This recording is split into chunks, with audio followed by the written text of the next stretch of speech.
We got a lot to talk about with this shoe.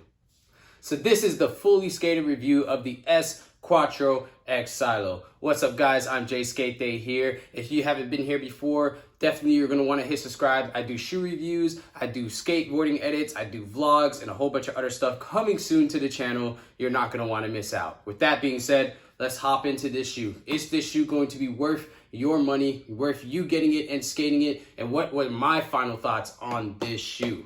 So quick overview with this shoe. This is a mostly suede upper with mesh lining on your side panels for breathability, on your tongue for breathability, and then a little bit of mesh on the toe. The cool thing about this shoe is that the S Quattro X Silo is literally the Quattro upper and a Silo sole, which I feel like they took the best pieces from both of those shoes and made a better shoe overall. The cool thing about this shoe is that with the Silo sole, this shoe ended up being mad comfortable, way more comfortable than the regular Quattro, and personally I feel like it's more comfortable than the regular Silo. So I feel like on a comfort level, you're gonna probably get a solid 8 or 9 out of these. But with that comfort came its drawbacks. For me, this shoe did not have enough board feel. The Silo sole for me is so thick on all areas of the sole that I wasn't really able to feel out my board. It made it very hard for me to skate, so I never ever felt like the shoe completely broke in.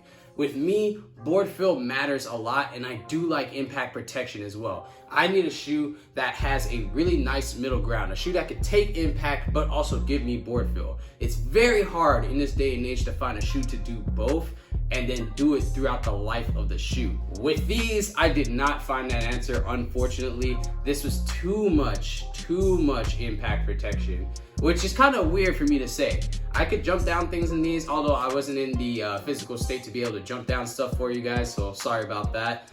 But I could not really feel out my board. So a lot of times when I was skating in the shoe, it was kind of a shoot for the win. If I know what I'm doing with the trick, I'm hoping that the board makes it where I'm thinking it should go. So with that being said, there was a lot of times where I had flat ground sessions where tricks were just not working. They were just not connecting. I just didn't feel consistency in this shoe when it came down to it.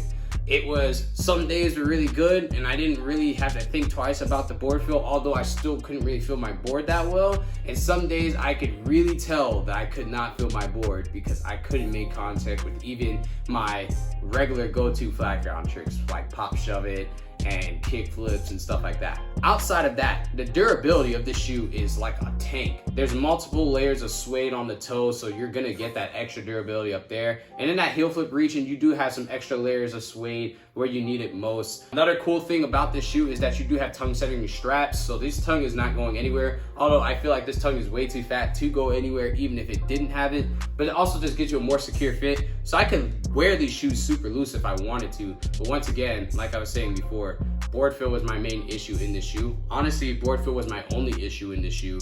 And because of that, I wanted to wear my shoes a little bit tighter so I can get as much feel as possible out of the shoe. Would I recommend skating the S Quattro X Silo?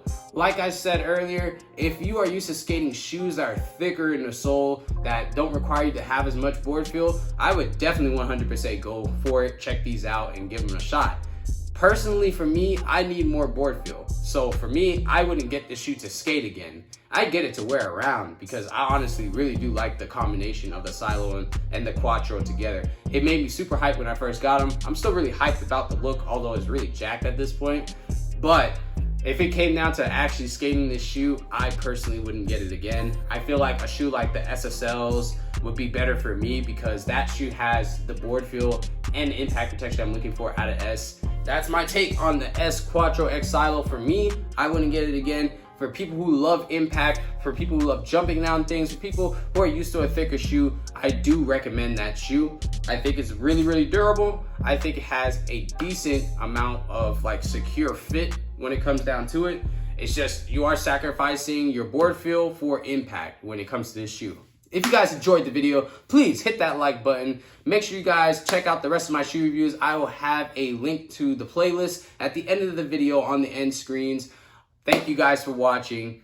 Make sure you guys go skate today if you can. It's getting closer to summer and I'm very hyped on it. Although summer out here is going to be deadly, I still am hyped for everybody else's summer And I'm hyped for my own too. Hopefully I can get some big trips planned and we can get some real skating going on. That's it. That's all I got for you guys. Thanks for watching. Peace out.